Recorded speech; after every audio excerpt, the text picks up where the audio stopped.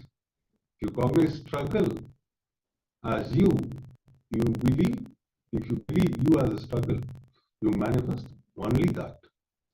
Yes, Swamiji beautifully revealed. You can understand it even in a binary logic way. If you believe it is impossible for you to manifest something in your life, you will not even take the decisions to work for it. You will not even take the steps towards it because it is impossible. Why would you do that? But it goes further than that. Even if you take all the whatever you can cognize towards something, if you cognize internally it is impossible for you, you will manifest all the obstacles, all the resistance also. So it is a multi-dimensional problem that you are creating with your powerless cognitions. So we need to work on the space that we are creating, complete with it, and then the manifestation will simply happen in us. As we learned in Kalpataru, the space that you create is most important for your manifestation. So, requesting all the participants to settle down and get ready to enter into this internalization exercise. So, if you believe, if you cognize, if you perceive you as the ups and downs, you will manifest only that in your life. And you desire health, wealth, joy, completion, enlightenment, stress-free, beautiful, blissful, content life. What you perceive you are not qualified for, or that it is not going to happen for you. You are not capable of taking responsibility for that. Unfortunately, you manifest what you perceive, not what you desire. So let us look in and see what are the actual things that we are cognizing about wealth. What is the first thing that what we started with, the first cognition about wealth that we have received? So let us take a few moments and enter into this internalization exercise. If you have any questions or doubts, make sure to post them here in the chat and make sure you have your pen and paper ready.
Yes.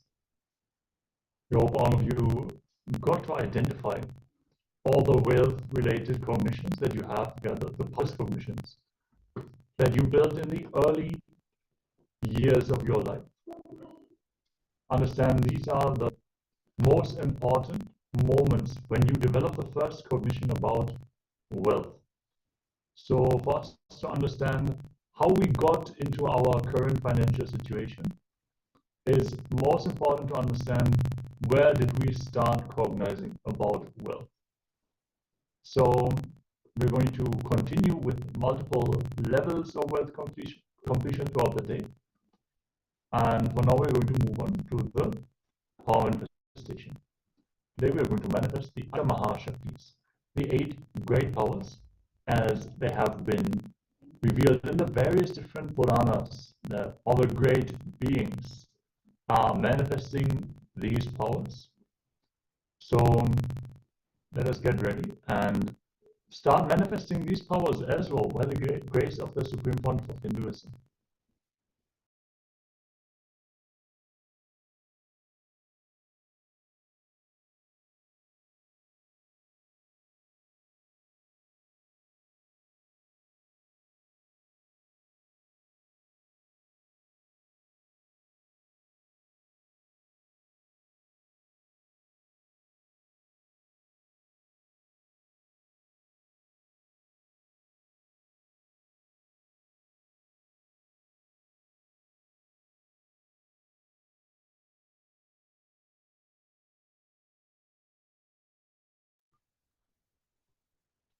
Yes.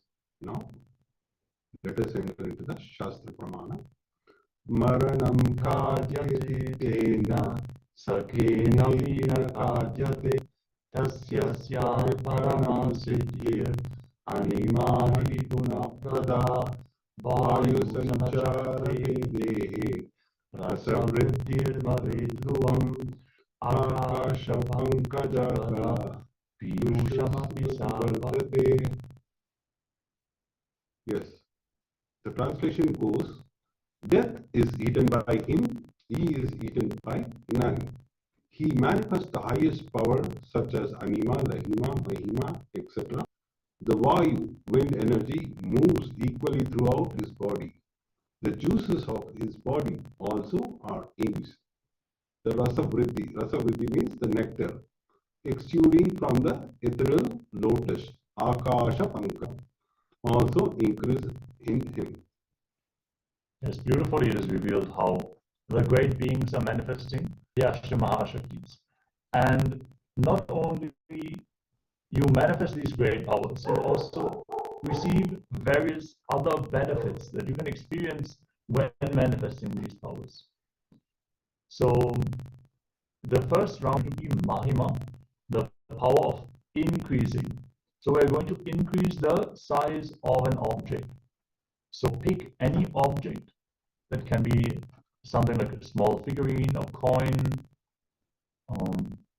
whatever you have available, maybe even a pencil.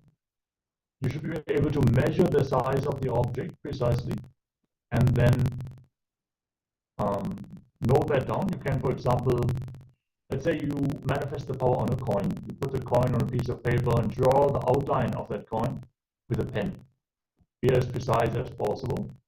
And then when you increase the size of the coin, you will be able to see that on the paper. So after the round, you're going to draw another circle around that coin and you will see how much the size of the coin has increased.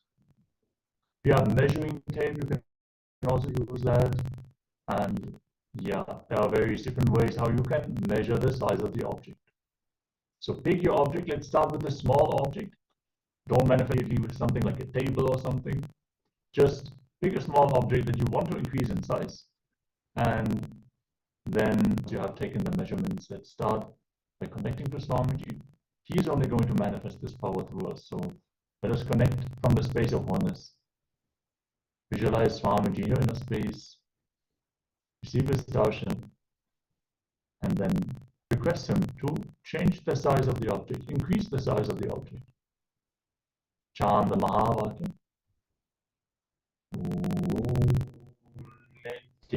Nithyananda